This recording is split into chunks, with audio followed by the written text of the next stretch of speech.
If you came here for a funeral, if you thought this was a wake, you're in the wrong place, but I know you're not.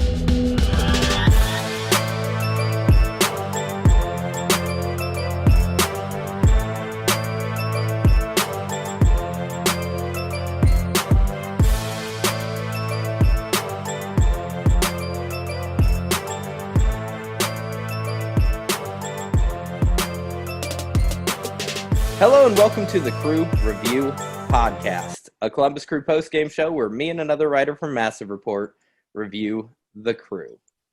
At least that's what we normally do. I'm your host, Andrew Atkins, and today is a very special day for this podcast. You see, there wouldn't be a Crew review if there wasn't a Crew, and there wouldn't be a Crew if there wasn't a Save the Crew, and that's what we're here to talk about right now. I thought I knew a lot about Save the Crew, and as a Crew fan, I'm sure you did too. That was until I got my hands on a book called Accidental Heroes, the Grassroots Movement That Helped Save the Crew, authored by Pete McGinty.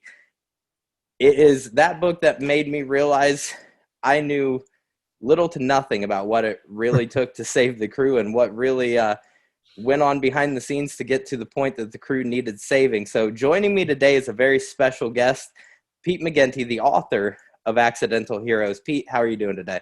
Doing great, Andrew. Thanks for having me on. I appreciate it. Thank you so much for being here. Sure. Pete, first off, I think I heard somewhere, I read somewhere, this is your first book you've ever published. It's my first book, first and only, and hopefully not the last. But we'll have to see how this goes. And it's funny. I've always had a goal to write a book. I've tried to write a couple novels that sucked. They never went anywhere, and didn't take it as seriously as I should have. And when this opportunity, I guess it presented itself, or I found it. I'm not sure. We can talk about that. I decided, this might be the great way to do it. And once I got started, I had. It wasn't like I could quit. I had an obligation to the Save the Crew team. They knew I was doing it. We agreed that I would do it. We went into a deal of sorts, and it wasn't like I could just drop the ball on them. So it was kind of good to have that kind of pressure on me to finish it. So and I want to get into how this opportunity presented itself and how you got involved. But before we do that, the thing that strikes me as funny about this being your first book and you saying you started with a couple novels. I've done the same thing where I get this idea and I think I'm going to write a book. And then I get about 2-3 chapters in and I never go back to it. Now, I was reading this book and the thing that kept coming to my mind is this seems like an insane amount of work. I've had to transcribe interviews for Massive Report before, just little snippets of it. And it's exhausting to me to transcribe. This is interview after interview after interview. This is press releases. This is interviews on the news. It's insane to me, the amount of work that had to go into this book is crazy. I probably, I may have underestimated the amount of work. It wasn't, I didn't know what I didn't know. And I didn't know a lot about Save the Crew. And, I first met Morgan. That's how, we were introduced as part of another project I was working on. And after several meetings is when we started talking about the notion of maybe writing a book. But I still didn't know there were 19 people who were part of the Save the Crew leadership team. I didn't know the skill sets they had. I didn't know the hundreds of volunteers behind them. And so I went into this pretty naive, actually. And I my style of, and I do a lot of writing. It's not like I don't write. I mean, I write a lot. I do a lot of interviews, and I have my style is I record the interview, like you said. I record it and transcribe it. I'm old school. I print everything out. Probably did. Interviewed Morgan Hughes the most because he's the primary narrator. Spent every Thursday afternoon on his back porch for several months. Interviewed all other 18 Save the Crew leadership team folks. Interviewed Alex Fisher, Doug Kreidler, Steve Lyons, other folks. So all of those interviews, probably 50 interviews in total, that ranged from 1 hour to 3 hours, some even longer. And then you're right. There was so much data available, so much content available with, newspaper articles, TV reports, blog posts, posts from other supporter groups. And I dug through all that. I watched videos, I transcribed videos. The other really special gem of all this were that I could go back in Twitter, and I could find all these tweets, from October 16th and October 12th and everything in between. And I find that really interesting. You utilize that a lot in the book. You have you'll be turning the page and you'll see a tweet from Morgan or a tweet from Save the Crew. And what I thought was so brilliant about that is, for a lot of us who weren't in the Save the Crew leadership, who weren't really involved behind the scenes, that's where we saw the fight taking place, was Twitter. Yeah. So it kind of, it reminded me of being in the moment when I was kind of on the outskirts looking in, and I thought I was a keyboard warrior. I was hashtagging Save the Crew left and right, but it reminded me of that feeling, and it was cool. It kind of tied me into the behind the scenes in real time when I'd see a tweet. I'm like, oh, I remember that tweet. I like that tweet. Yeah, then you remember all the big day-to-day tweets. So, which is unfortunately he's still doing those to this date. Yeah, and the Twitter it's just a marvelous tool for me because, think about it. It all started with a tweet, right? With the Grant Wall tweet, and then I love, the book lays out the first Morgan tweet after that was simply, well, I don't know if I can swear on. You can say whatever you want. Well, fuck, and we really had to go back and edit the book several times and take out the F-bombs, but there were a few that we left in there, and that was one of them. But I ended up with like 4 binders. I'm talking 3-ring binders of stuff, and it's just part of the challenge in the process was figuring out what to put in and what not to put in. Right. And then the order of things was challenging, but it was such a great subject that there was all this information. I think I have 72 citations in the book, whether they be dispatch articles or blog posts from other supporter groups or clips from ESPN, you name it. That was, I ended up, there were times I had just a mountain of content and I was trying to sort through, and I was tagging things and putting Post-it notes and color coding, all the stuff. And there were a couple times I felt rather overwhelmed with just how am I going to get through this and organize it in some fashion that it tells the story in the right way. It keeps, it sticks to what's relevant and what's interesting, because there's lots of rabbit holes I could go down. There were, talking to the 19 folks on the leadership team, there were so many rabbit holes, so many stories they told, so many things that were really interesting to me, that when other people kind of read some drafts and things, they were like, I don't know how this makes, I don't know what the connection of this to saving the team is. And I'm like, yeah, you're right. It was just a fun story. It's, and so it's something, it's something that might be interesting to a diehard Crew fan, but you also want to keep this book. And that's one thing I put out about this book when I was reading it. I said, it doesn't matter if you're a Columbus Crew fan. It doesn't even matter if you're a soccer fan. If you're a sports fan or just a fan of seeing good guys win, you need to read this book. So like you said, there's certain things that, as somebody who's deeply invested, I'm sure by the time you were done writing this book in Columbus and in the Crew, there's stories that I would probably love that somebody who maybe is from a different state just wants to read the book but wouldn't necessarily care about. Well, maybe I have enough content for another book. I was going to say you could probably put out an entire series of just short stories involved in Save the Crew. One thing I'm doing right now is I'm interviewing different people, primarily leadership team folks, and I'm putting that stuff on my YouTube channel and also on my website, which is savethecrewbook.com, and transcribing some of those into blog posts and so forth. So there's other content that we're adding to this. And one other point I'd like to make, there were hundreds of volunteers. I think in the back of the book, I list like 200 to 300 names, which doesn't even come close, right? And I've been contacted by a few people that said, hey, I love the book, whatever, and I was glad to see you list volunteers in the back, but I was disappointed that my name wasn't mentioned because I did a lot of work too. And, where do you start and stop with that? Right. And I mentioned this individual. I said, well, maybe there's a way we can convene a bunch of other volunteers and we can, kind of augment this with their story, right? And so there could be other content that comes out of this, maybe not in the form of an expensive, nice, slick book, but there's other ways of disseminating information and content. So you never know. Right.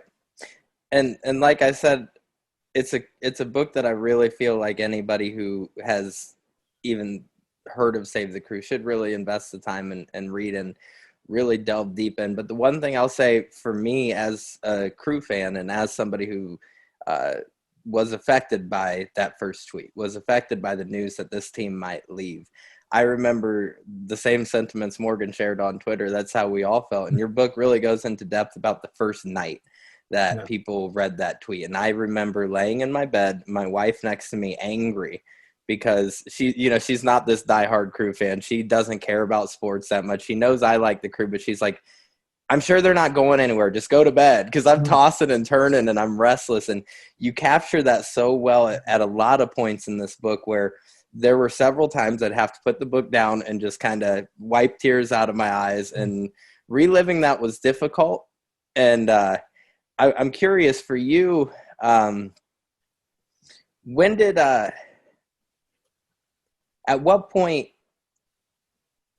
were you really vested in Save the Crew? You said that that you were met Morgan on an outside project, and there's actually a passage in the book. You say to Morgan, "You need to write a book," and he says, "Why don't you write it?" Yeah. He said, "I'd rather drink poison." Yeah, So, it actually was that the point that I'd rather drink poison? Yeah. Well, I think by that time, I would not consider myself, or historically, would not consider myself the kind of Crew fan that you are, right? Or your typical listener and reader is. But I was a casual fan. I love all things Columbus. I went to quite a few games. But I wasn't, on the front line of the Save the Crew movement. That's not what took me to this project. And what took me to this project was writing something for the Columbus Partnership on what's called the Columbus Way, which is the kind of cultural practice of how our private and public sectors work together. It's in the book a lot. Right. And, we wanted to write a case study on Save the Crew, and I didn't know Morgan. I think once I saw him, I'm like, yeah, I've seen that guy, Right. And I didn't know if it was primarily just Morgan at that time, or I didn't know. Very naive, right? But as he started telling me the story, I realized there was so much more here. And what I was really drawn to was the passion of you guys, the fans, and that the loss was deemed so great that, literally, I mean, when I did my interviews, people cried often, right. Recounting stories and things. But with Morgan, I spent about 2 hours with him, having a couple beers at Seventh Son, and came back and started writing this case study. It was 2 weeks to the day. Well, 2 weeks to that, from that day later is October 12th, 2018. So it was September 28th, 2018. The Crew wasn't saved yet. Right. I wasn't hearing great things like most people in Columbus, right? We thought, oh, it's a great effort. These guys are doing great stuff, and this movement is great. But, how often does, an effort like this change the course of history, right? When an owner wants to pick up and move a team, the owner picks up and moves the team. Right. So I looked at Morgan, and he's just bearing his soul, and I'm like, looking at him like, but what if this doesn't work? And he's looking at me, he looks at me like, this is the stupidest question I could possibly ask. It's going to work, I went home literally worried about him. I talked to my wife. I said, I met this guy, and it's like, this guy has given a year of his life, and he's not the only one. There are dozens of other people that have just given so much to this. And, if this doesn't work, I'm really worried about the mental state of these people, And, but lo and behold, October 12th came. I ran into Morgan at another event. It was an event at the Columbus Metropolitan Club at luncheon. And it was after the Crew was saved, and the Crew actually was being honored. Save the Crew was being honored. Alex Fisher was there, Dee Haslam, Dr. Pete. And I just ran into him, and I'm like, hey, how you doing? Good to see you. Hey, you did it, I said, let's get together again and, have another beer and talk more. I need to continue this story with you. And we met probably 5 or 6 times just over beer and talking, Mm-hmm. and that's when I really started learning about this. And so when you ask me when I became vested, it was around that time when we said, when I posed to him, hey, you should write a book. And he said, no, I'd rather drink poison. Why don't you write it? I really had to think about, could I bite this project off? What would this mean? What kind of time commitment? Is this the book I'm going to really write now? And lo and behold, it turned into. But I had to be vested. I had to really kind of get inside under the skin of you guys and the Save the Crew team in terms of understanding the passion, to where it was like I understood the religion. I maybe didn't understand it from the standpoint of going to church every week for the previous 10 years, but I got indoctrinated pretty quickly. And it's like I had to, because one thing I wanted to make sure was, if I'm going to tell the story, I had to capture the emotion of it. Right. I had to capture the spirit of it. I had to capture the soul of it. And it wasn't like I could just write about those things on the surface. And I really wanted to capture the voice of the people behind this movement. So a lot of it is their voice, of course. I just kind of put some order to it and added some context. But so much so it's their voice that I actually wrote down while I was reading this book. I said, this book reads like you're watching a documentary. It felt like you could make a documentary and just word for word use this book. And maybe that's your next project. Maybe you get behind the camera. You never know. It could be. It is a historical story, right? It really is. It's a historical story. It was, capturing the sequence of events, the relevancy of events, the emotion of events, and so forth. And so it's a historical capture of 12 months, almost to a day, right? 360 days, I think. Right. That literally starts on October 16th, 2017, and ends on October 12th, 2018. And even then, there was still a few months after that where it wasn't officially official. We had a pretty good feeling, and like Morgan was sure before anybody else was. But I remember there was still that few month period where there was a little bit of unrest. But the other thing I wanted to ask you, so you said before you weren't necessarily a diehard Crew fan. Mm-hmm. I think you even say in the book that you'd been to games, but you were never the diehard. After writing this book, does that change for you? Seeing the emotion, the passion, you're involved with probably the 19 most passionate Crew fans in history, and especially number one being Morgan. And how do you feel coming out of the other side of that? Yeah, there's no question. We certainly, once we started writing the book, I say we, but it was kind of went into the project in earnest, like knew we were going to do it maybe in March, started doing the interviews in April of, God, I can't count, was it last year or 2 years? And we started going to games, my wife and I, and, sitting in the Nordeck and just sitting all over the stadium, right, and experiencing it and talking to people, and, from kids to families to, you name it. And it was, it sucked us in, and now it's just wonderful to, see the product on the field. And, I'm looking forward to many more. I mean, unfortunately we can't go to games right now, but I know that's going to change, and, we're going to get season tickets in the new stadium, and, it's going to be, there's a bond now. I almost feel like, I'm not part of the movement, but we're forever connected. You are. And I think it's so important. And Morgan seemed to know all along. A lot of the speeches he made that you transcribed in the book, he talks about when the book is written on Save the Crew, where were you going to be? What are you going to have to do with it in history? And I think it was so important that somebody did come along and put this into a book, because like you said, this isn't just important for Columbus. This isn't just important for soccer. This is unprecedented in sports. And I think it's important to show the world that the league doesn't own these teams. The trust fund billionaires, they don't own these teams. That's what's different about soccer. Soccer is supposed to be rooted in community, and MLS, they have a lot of good qualities, but they like their shiny new toys. And at one time, Columbus was their shiniest toy. And it seems like it, in time it became their toy that was shoved off in the corner, and they thought that they could trade it in for a new toy. And it was really important for the sport in America to continue to grow, for you not to rip the roots right out from under it. And I think the fact that you took that and you documented that, I think it shows that you understand the importance historically that Save the Crew had. And I think it's something that the message needs to get out there. It's funny, you talk about how Morgan would talk about when this book is written. The first time he said that, I think, was in his second city council speech on October 30th, after, that month. And he said, he looked at city council and he was addressing the mayor and city leaders.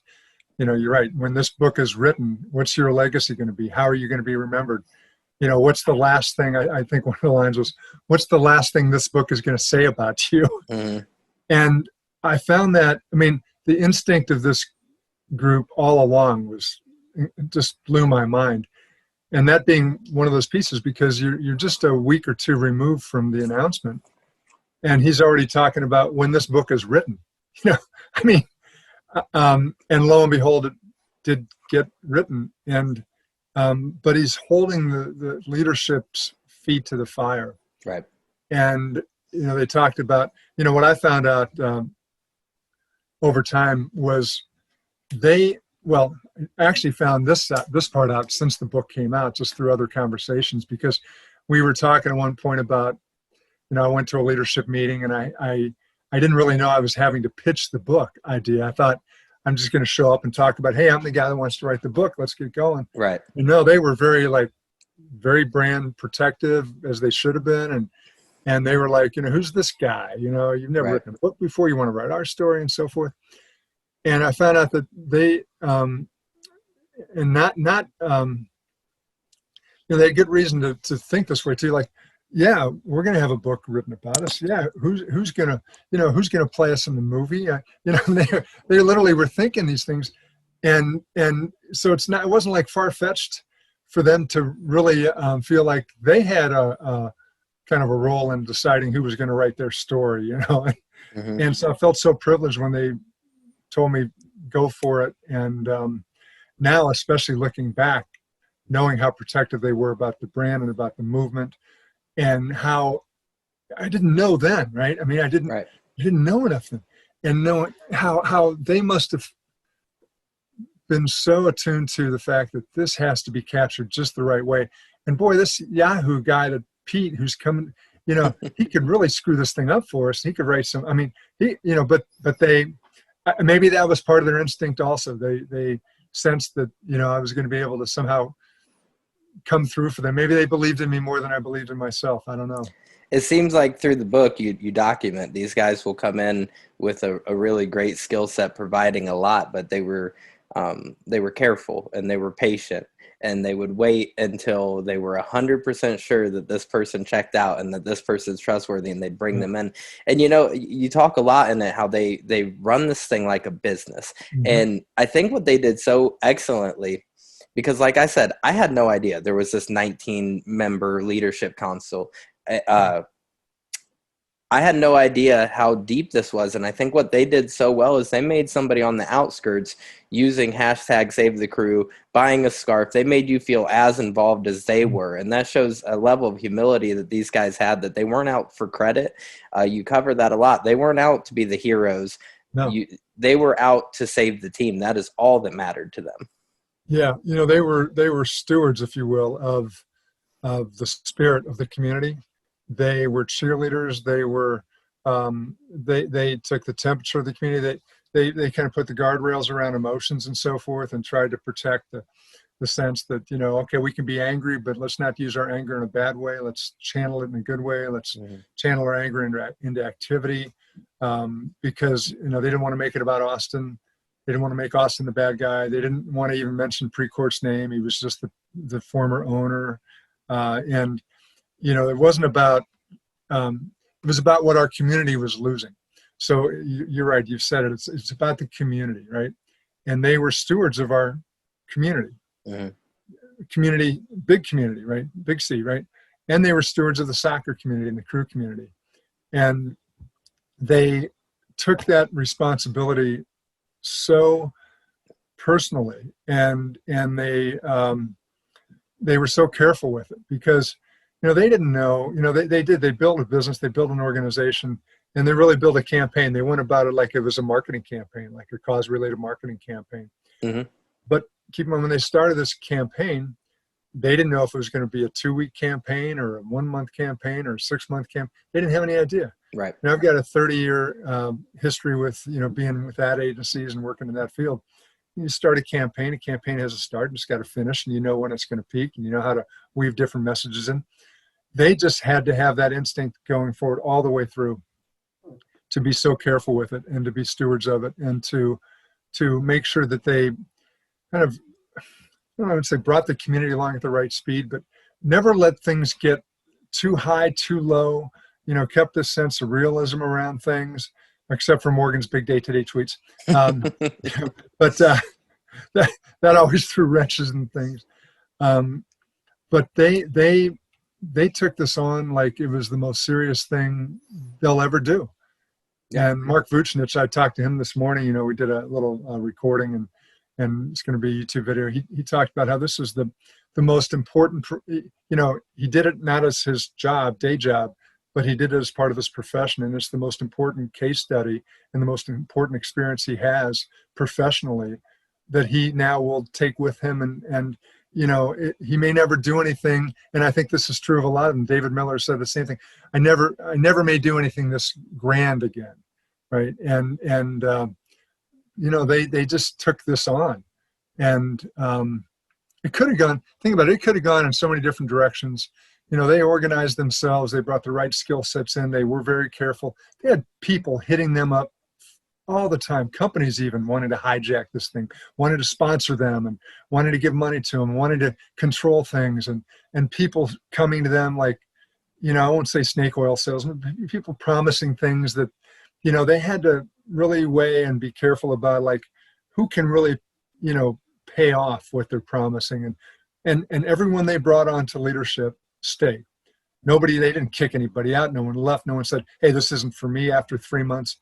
They were all in it, and they had each other's backs, and they never made themselves more important than Save the Crew. Save the Crew was always the most important thing, and the cause of Save the Crew was the most important thing the whole way through, and it was because of the community. There's 2 narratives that I drew from the book, and interesting enough, I didn't know where you ended up on one of these narratives, so I wanted to ask you. Right. The 2 narratives that you can draw from this are one, in the beginning, Anthony Precourt was legitimate. He came in, he rebranded the team, he did some quality of life improvements at Crew Stadium. He got some things done in the beginning, and the narrative is maybe he didn't really know what he was getting himself into. Maybe he didn't know what it took to run a successful soccer team. And maybe he started very early on seeing the easier way out as that shiny new expansion team. That's narrative 1, where he had good intentions, but was in over his head. Narrative 2, and it's almost conspiratorial, but I found myself buying into that conspiracy on more than one occasion, is his plan from day one, backed by Don Garber and MLS, was I'm gonna buy this team cheap, and team cheap, and I'm gonna flip it, and I'm gonna move this team to Austin, and we're going to maybe make things look a little worse than they are in Columbus. Maybe you talk about closing gates on playoffs and funneling everything through 2 gates, so it makes it look like nobody's at the stadium when really there's thousands of people there. It's kind of hard to believe at first, but the more you read it, there's evidence backing that. Yep. And I wonder where you land on that. Do you think that Precourt ever had intentions of keeping the crew in Columbus, or do you think it was maybe the conspiracy theory? Right. I believe I'm more inclined to believe scenario one. I think that, and now most Save the Crew folks are more like yourself. Like, Morgan has a quote in the book, a lot of people gave him the benefit of the doubt. I'm not one of them. There were certainly people that thought that there was sabotage but then there's the more kind of measured perspective that, you laid out in scenario one, that he came in, he thought, it's great to own a franchise. I'm in Columbus. That's where my franchise is. That was what was available. That's the deal I could strike and so forth. So I've got the team, but I think he didn't know what he didn't know, and he didn't know how to run a business. He didn't know how to run a team, and it was tougher than he thought. And but I think he made as good as he could make as a good faith effort. I mean, it may not have been the same effort that somebody else would have made, but he did what he was capable of doing as Anthony Precourt, which maybe wasn't nearly enough. And then I think when things, it was interesting, we were a winning team, so the product, I mean, and then, he stopped investing, right? And there were things that, you could point to in retrospect that seemed like they were manipulation, some sabotage and things. I think it got to the point, and this is my personal feeling at this point, right, that it became tougher than he thought it was, that Columbus wasn't the sexy market that, he probably knew we weren't going to be the sexy market, right? And here Austin, who had never even paid their $5 million franchise fee, expansion fee, was, the Austin deal was carved out that if he ever wanted to move from Columbus, he could just go to Garber and say, I'm ready to go, and Austin's going to be there waiting for me. And even Austin didn't know that, so they didn't exactly welcome him with open arms. Right. So I think he was really naive to a lot of it, but I think he just, I don't know, it's kind of like maybe when you're in a job that, stops going well and you start checking out, you get to the point where you can't check back in. I think he maybe just couldn't check back into Columbus. He just kind of gave up, and Garber, Garber's responsibility is to the owners. So, he's got to make sure, that's his board, of sorts, right? He's got to take care of the owners. And so he had to try to take care of Precourt. I don't think Garber intentionally was, was careless or reckless with Columbus. I think he was, but I think that, he was just in a tough spot. The way it worked out, Garber can say it's an elegant solution. Everybody wins. Columbus wins. Precourt wins. Austin wins. But I don't think, going back to your question, I don't think it was like from day one he knew, this was the predestined path that he knew he was going to follow. I do think that he probably had some comfort and security knowing it was in his back pocket. Right. To pull out and say, okay, I'm ready to play that card. I'm inclined to agree with you. I think the truth lies somewhere in the middle. I think in the beginning, Precourt had good intentions. We saw it with the rebrand, and we saw it when he came on board. He did do some positive things. I think, like you said, he lost interest pretty quickly or got overwhelmed pretty quickly, and maybe that made him withdraw from it. And then I think where I say the truth lies somewhere in the middle is you read into the things that were uncovered by Save the Crew, and you read into some of the quiet lies, I believe is what it was called, and you start to realize where they were saying business metrics and they were saying it's not a viable market. There seems to be a significant amount of evidence to the contrary, and there seems to be evidence that they were trying, once the decision was made in Precourt's mind, I think he wanted to spin that narrative as best he could. A couple of my favorite people in the whole journey were Keith Noss and Tim Myers. Tim Myers was the author of the What's the Truth document and then Quiet Lies. And Keith Noss, they're both researchers. They're both analytical people. They both went to work immediately and separately, and separate from any other Save the Crew movement, on what did we miss? what's going on here? I'm going to start digging into this, right? And what they uncovered was so important in kind of disproving the narrative and or proving Save the Crew narrative that there's some fishy stuff going on, right? And had it not been for that, I mean, they really uncovered a lot of stuff that was to your point, it appeared pretty devious, pretty manipulative.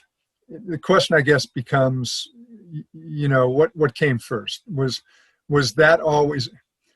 It's like once you decide you're out, going back to maybe the job analogy, then I'm like, then screw it. Then, close the gates. Then, cut the Hispanic radio station. Then strike a TV deal that cuts out half our audience.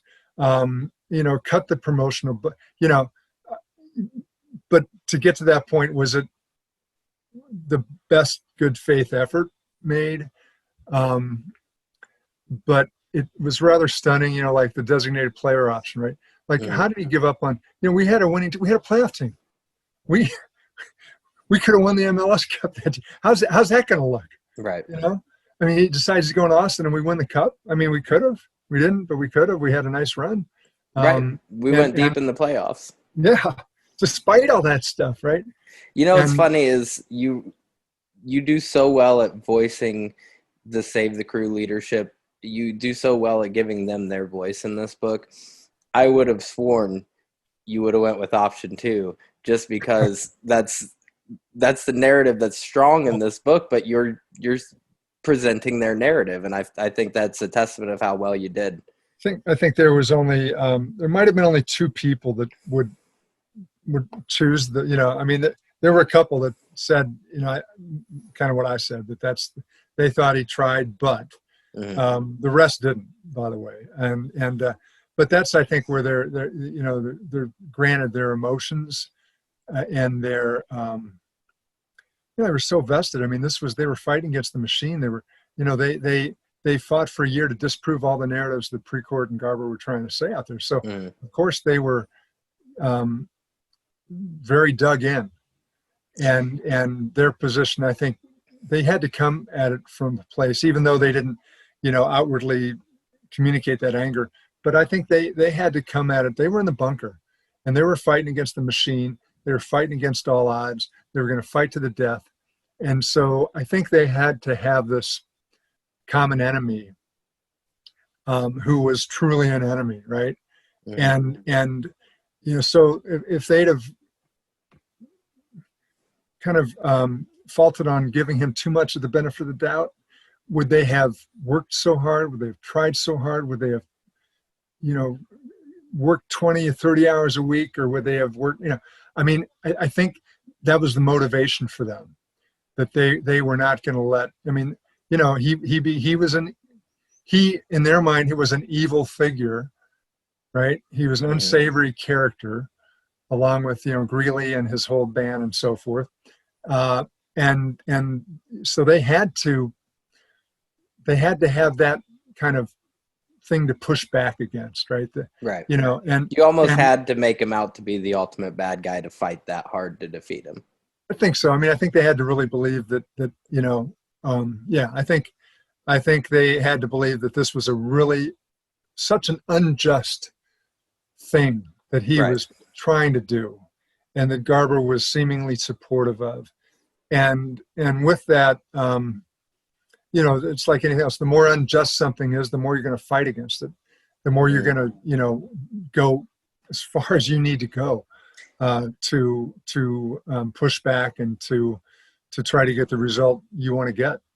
And I think with Garber, it's not so much evil. It's not so much that Garber's this bad guy. What it does, though, is it shows sometimes MLS is how their finger is off the pulse of what really makes soccer special. And we saw it when MLS started in 1996. They tried to really Americanize MLS. We saw the clock running the opposite way, that it's, it was a count down instead of a count up. It was there could be no draws. We had to go to penalty kicks. The clock stopped when the ball went out of bounds. We saw all these American style rules being added to soccer that just kind of showed MLS didn't know what soccer fans wanted. we still to this day have Americanized a bit of the sport with things like the playoff system. We know we don't see that in England.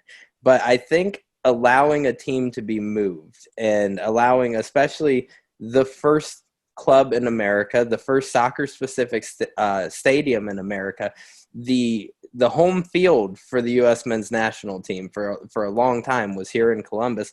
And I think Garber seeming to throw his support behind that, I think what it did for me, I don't look at Garber as a bad guy. I think Garber's done a lot for the sport. But it shows where his finger continues to be off the pulse of what really makes soccer different than football, American football, or different than most sports is this community. It is a different kind of support. It is a different kind of energy at a soccer game than a baseball game. Yeah. It becomes your family. It becomes a lifestyle. Being a Columbus Crew supporter or being a supporter of a soccer club.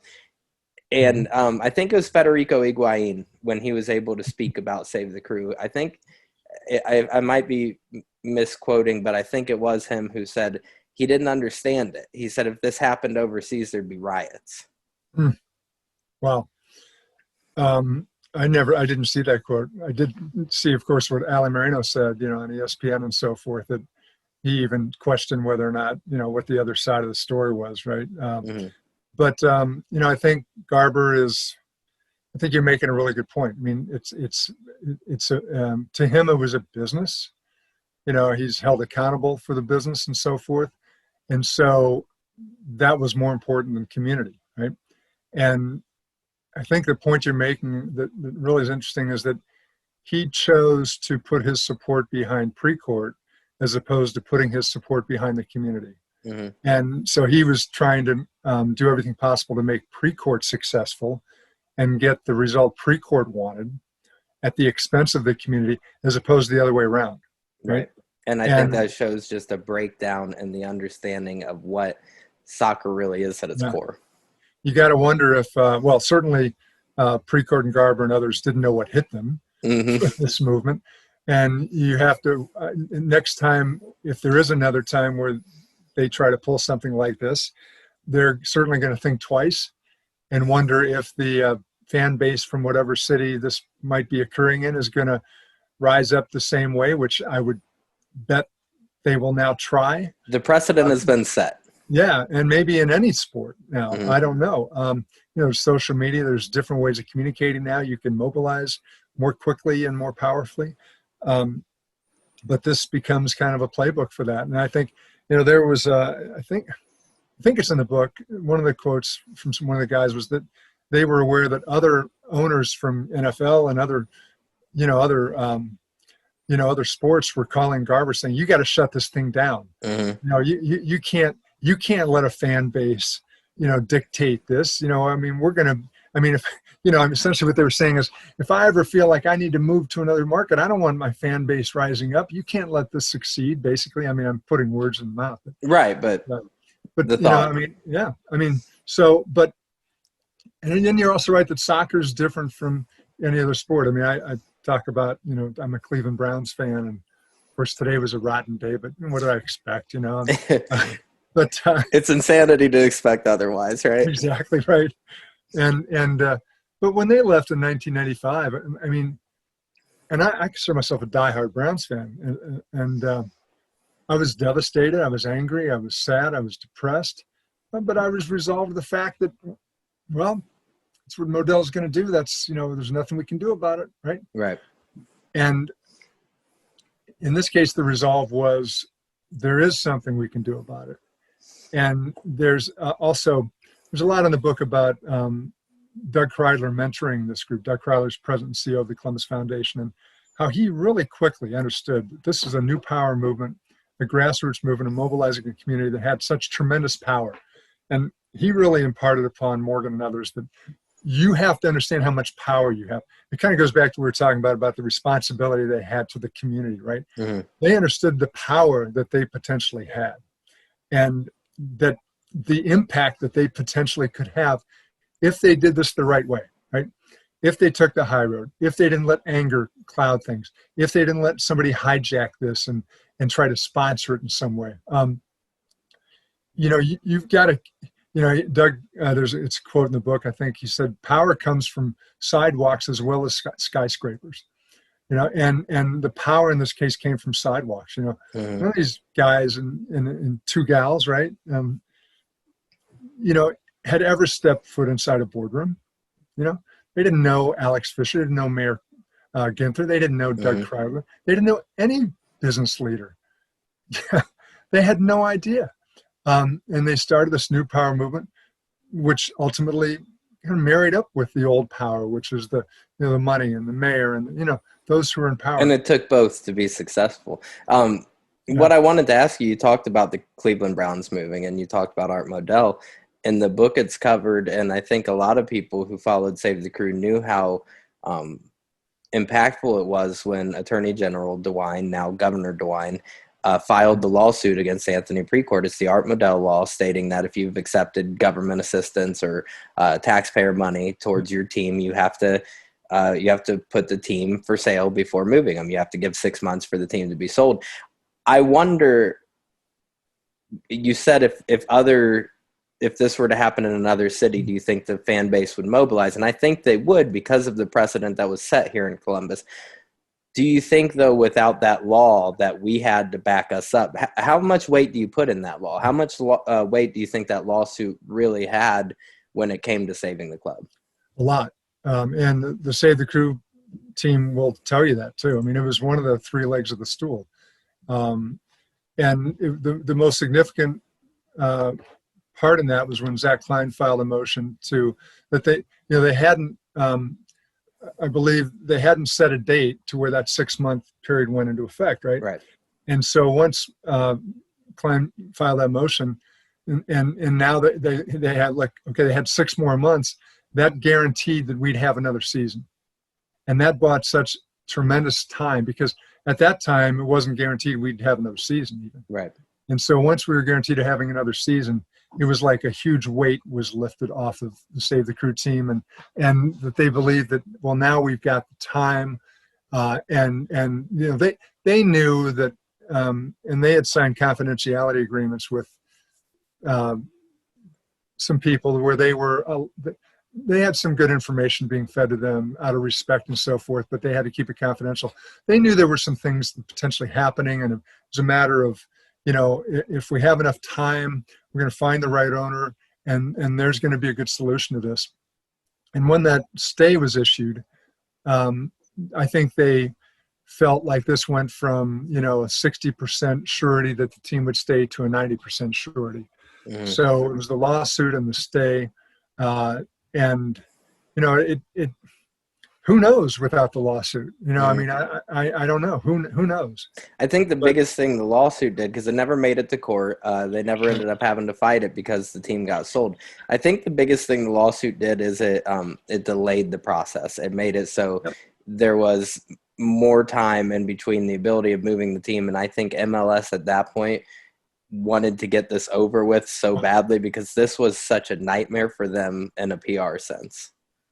Can you imagine the energy they had to spend in New York? I mean, every day it was probably like something else that the Save the Crew team did, and you hear what these guys did now. I mean, I can't imagine. I mean, the disruption and the time spent, and go outside of the Save the Crew team.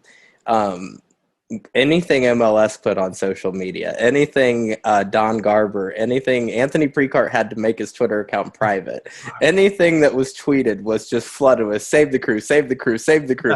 You couldn't post "It's Wednesday" without hearing "You don't get to have a Wednesday, Save the Crew." It was all consuming during that year. You think about the draft in Philadelphia, where the Philadelphia supporters were, chanting "Save the Crew, Save the Crew." Garber's up there announcing the first pick in the draft, and on behalf of LA, and he flubs the name, he flubs the year. He got the year wrong, because in the back they're chanting "Save the Crew, Save the Crew." I mean, it's just, they mobilized not just Columbus but fans all around the country to do exactly what you're talking about, which was just to disrupt and make noise, and this whole notion, if it can happen to Columbus, it can happen to you, really mobilized, other fan bases. and they were more than happy to come to the defense of the crew and save the crew team and so forth, to protect what they knew needed to be protected, which was one of the, the first franchise, the first soccer specific stadium in North America. So, it just, it goes back to what, we said. Precourt and Garber didn't know what hit them. Right. I mean, they must have had nightmares. They must still have nightmares about save the crew team. I mean, my God. Yeah. It was incredible. It was something that only strengthened my love for Columbus, my love for the Columbus Crew. It was unprecedented, and it needed to be captured in a book. And I'm so thankful to you. That's, I really, from the second I saw this book and heard about this book, I wanted to talk to you. And thankfully it happened to coincide with the launch of a podcast. So I had an opportunity to reach out to you and interview you. And one thing I really wanted to do is spend any of my time and effort that I could to promote the book, because it's a fantastic read. And also because I'm so grateful that somebody took the time to put this on paper and have the opportunity to get the word out there about what really happened, because it was a blessing for me. And it was something that I was so happy to be able to read and really learn what it took, and really learn the depths that these people had to go and to give up a year of their lives. Because guys like Morgan, they gave up a year of their lives and this consumed them. And I wanted to have you on here because I think it's important that if you're a fan of the Columbus Crew, it should be something you feel responsible for, to get the word out there about this book. And also, I just wanted to thank you for taking the time to do it. Well, I'm honored with everything you just said. And thank you. I appreciate that. I mean, it means so much to me that this book has landed that way, with the fans. That it's. I think I say in the author's note, I forget where certain things are said, that I just hope I did them right. I hope they feel I captured this in the right way, and they I think feel that I did. And to the feedback I've gotten, that consistent with what you just said in terms of, glad the story was told, think it was captured in the right way. I mean, that's the reward for me. I'm honored. And I think when the movie is made, they have the script right now. Now I want to ask you, let's fast forward to 2020. It's a weird year, but consistently Columbus Crew is they're the top of the standings in MLS. They are a pretty dominant team this year, and this is the last full season played in Montpre Stadium. So if there ever was to be an MLS Cup won at Montpre Stadium, this is the year that it would happen. So let's say Don Garber has to hand the Columbus Crew the MLS Cup in front of the Columbus Crew fan base. Do you think that the last game MLS Cup ever played, that could have ever been played at Montpre Stadium, do you think that is worth a sequel book right there? Oh my God.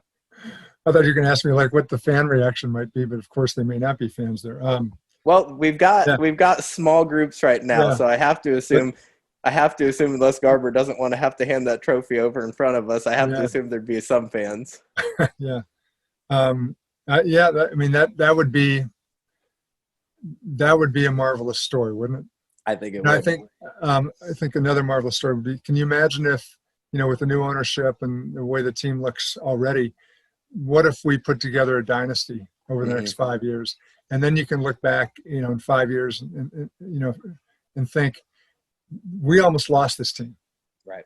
And now, look where we're playing, look how we're playing, look what we're winning, and look what the Crew means to Columbus now. And we almost lost this jewel. And if it weren't for the effort of Save the Crew and all the fans and the volunteers, we probably would have. Right. That would be something to think back on, right? It would, and I want to see if it happens, and I want to see if there's a sequel in you for this. the team that almost never wins the MLS Cup. So that would be cool. It'd be a great story. I actually wrote an article before the season started about why I think this is the year the Crew win the Cup, and one of the reasons is I think Crew Stadium deserves it. I think the fact that the only MLS Cup that's ever been won in Crew Stadium is by another team, that's a disservice to that stadium. And the primary thing is I think the city of Columbus deserves it. One of the mantras we had during Save the Crew was, you fight for us, we fight for you. Together we save the Crew. Yep, it's a great tifo, right? Yeah, the team that we have on the pitch is fighting for us this year. Yeah. And like you said, how poetic would it be? Yep, no question about that.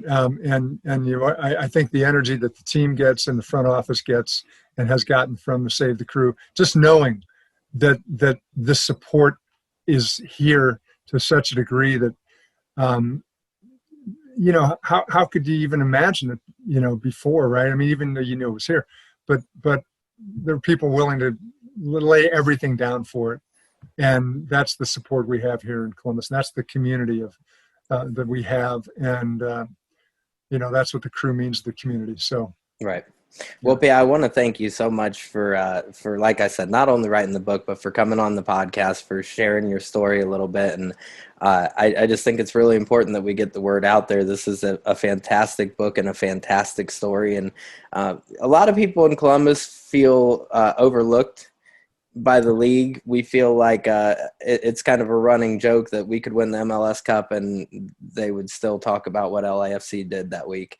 So we are massive, right? We are massive. And I think it's huge that somebody took the time to put this on paper, like I said, and put this out. So I think the same people that think maybe Columbus doesn't get the respect they deserve, I think these are the same people that should go out and buy this book and show that when we do get that attention, we're going to support that attention. So I want to thank you for coming on here. And I want you to tell people where can they find out more about you and what you're working on now, and where can they get a hold of this book? Yeah, real simple. Go to savethecrewbook.com, savethecrewbook.com. You can buy it directly from my website. It's also available on Amazon.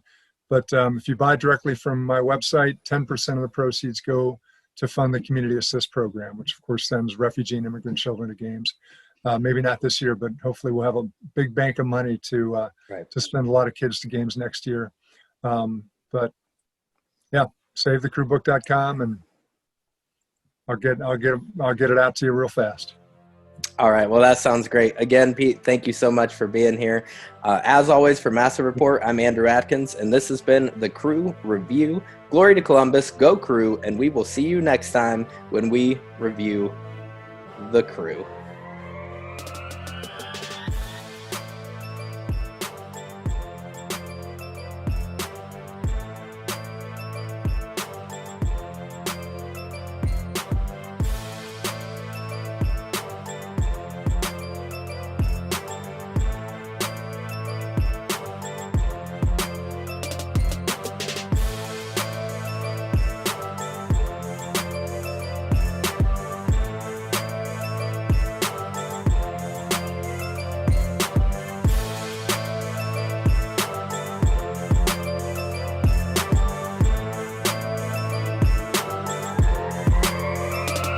And now it's my distinct pleasure to present the Philip F. Anschutz Trophy to the captain of the Columbus Crew, Guillermo Barros Escaloto.